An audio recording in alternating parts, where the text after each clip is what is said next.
le café où les messieurs, le soir, 3 fois par semaine, venaient pour jouer au trou et à la belote et à la manille, c'est des jeux anciens. Donc mon papa venait avec le menuisier du village et des éleveurs, bien entendu.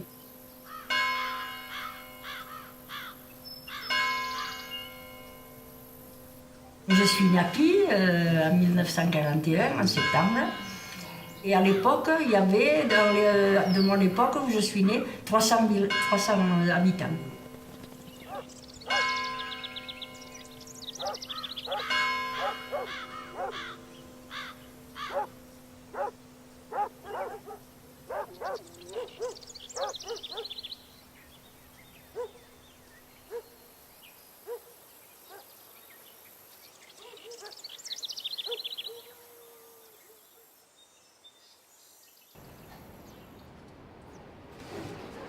Allez, la famille Zermain. On va chez nous.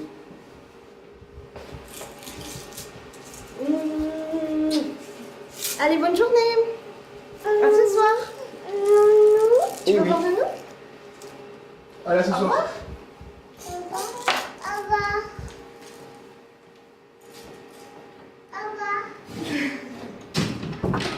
Alors, je suis originaire des Landes. Je suis arrivée il y a 4 ans à Vernay-les-Bains.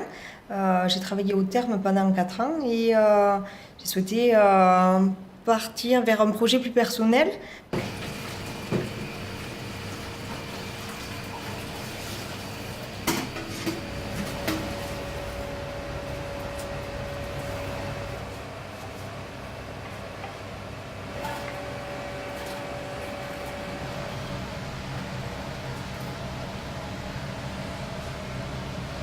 Ah mais c'est Janine?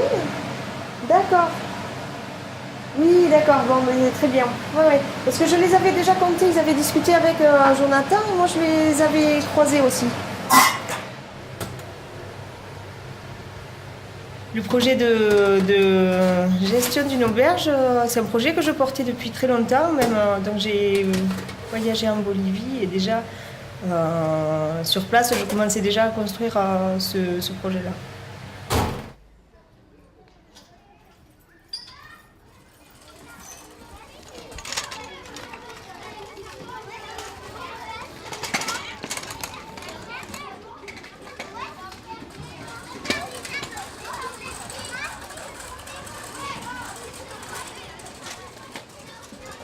Pie parce que c'est le village qu'on a choisi pour vivre et pour éduquer notre enfant.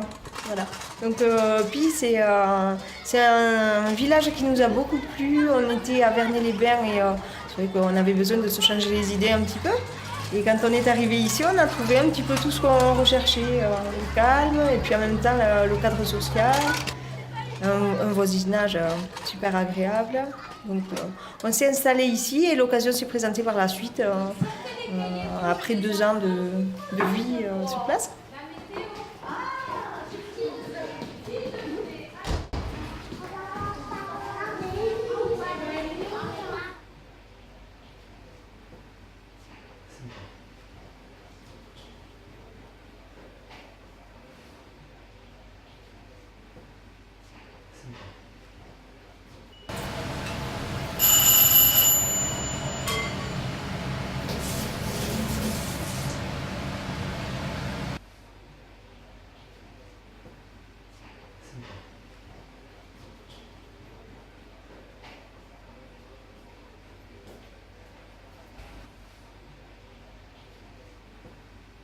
Bonjour René. Et bonjour Delphine, je voudrais 4 yaourts, Oui. des compotes. Donc pendant le service de préparation des repas de la cantine, je peux être interrompue parfois 10 fois dans la matinée, que ce soit pour servir des cafés, pour servir des petits déjeuners. Est-ce que ça va aller? Oui, ça va aller. Donc on peut être interrompu aussi pour servir quelqu'un au niveau de l'épicerie, pour servir une bouteille de gaz. Une tablette de chocolat noir. Voilà. Merci Delphine.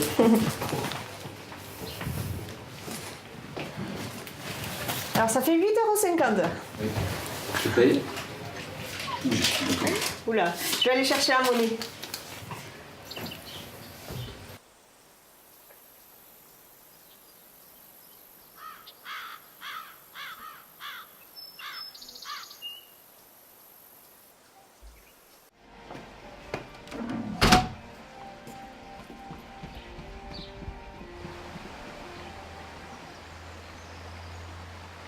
L'économie de proximité, c'est aussi permettre aux personnes du village de se faire livrer leur repas à domicile, parce que peut-être ces personnes-là ne pourraient pas rester dans le village.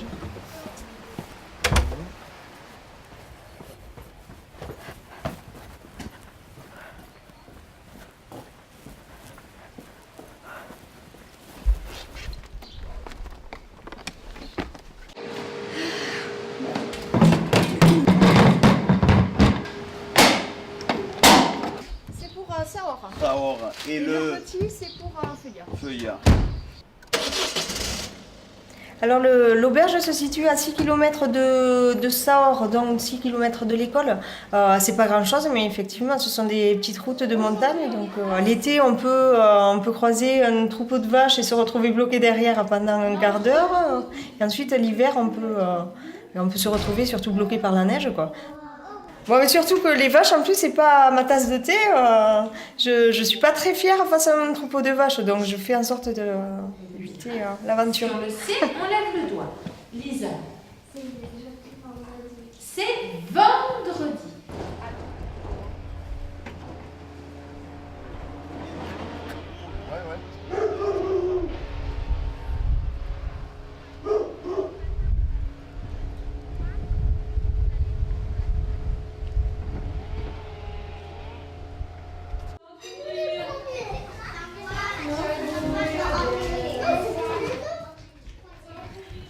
Bon, alors finalement, faire à manger pour 30 voire 40 élèves, c'est simple. Seulement après, c'est quand on commence à démultiplier un petit peu les plats et quand on fait en plus du repas habituel, des repas végétariens, repas pour les personnes qui sont intolérantes au gluten, voilà, ça multiplie un petit peu le travail.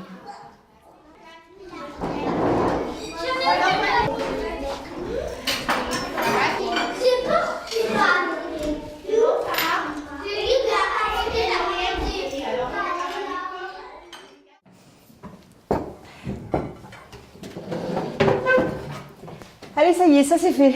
C'est bon. Hein, livraison effectuée, repas livré, impeccable. C'est que nous sommes dans une zone de randonneurs. Il y a le GR10 qui traverse notre village et c'est important d'avoir un lieu où ils peuvent se ravitailler quand ils ont marché et aussi passer une nuit de repos dans ce restaurant et cet hôtel.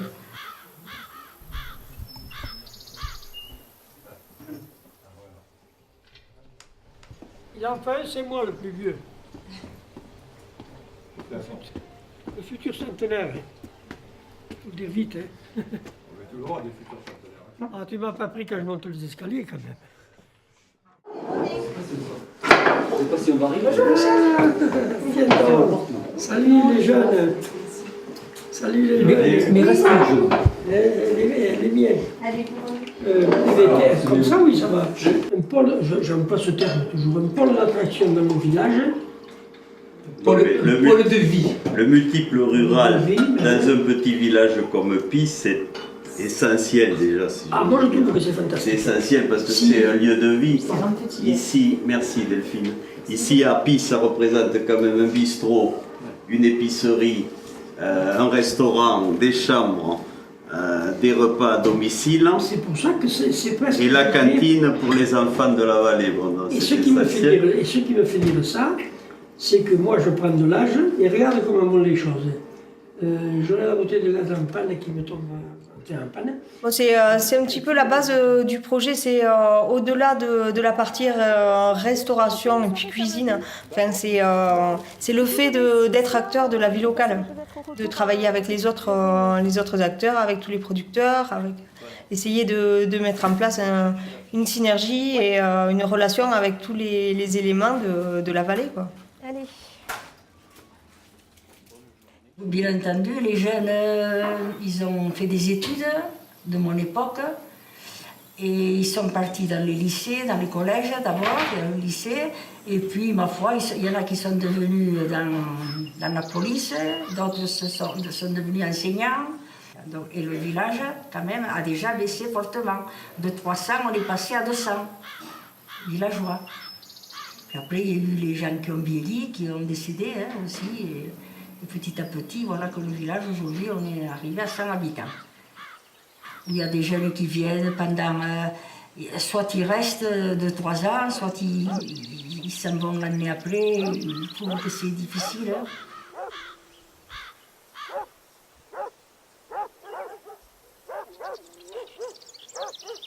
Ben nous, en tant que jeunes parents, on a un enfant de 2 ans, donc pas encore scolarisé. Donc il faut pouvoir le faire garder, cet enfant. Donc on est obligé de l'amener à Ria. C'est très paradoxal parce que justement pour pouvoir valoriser ce principe de circuit court et donc avec l'école à proximité et tout ça, moi j'ai pas eu d'autre moyen que de faire garder mon enfant qui a 2 ans à 20 km d'ici, donc c'est-à-dire 40 minutes aller-retour.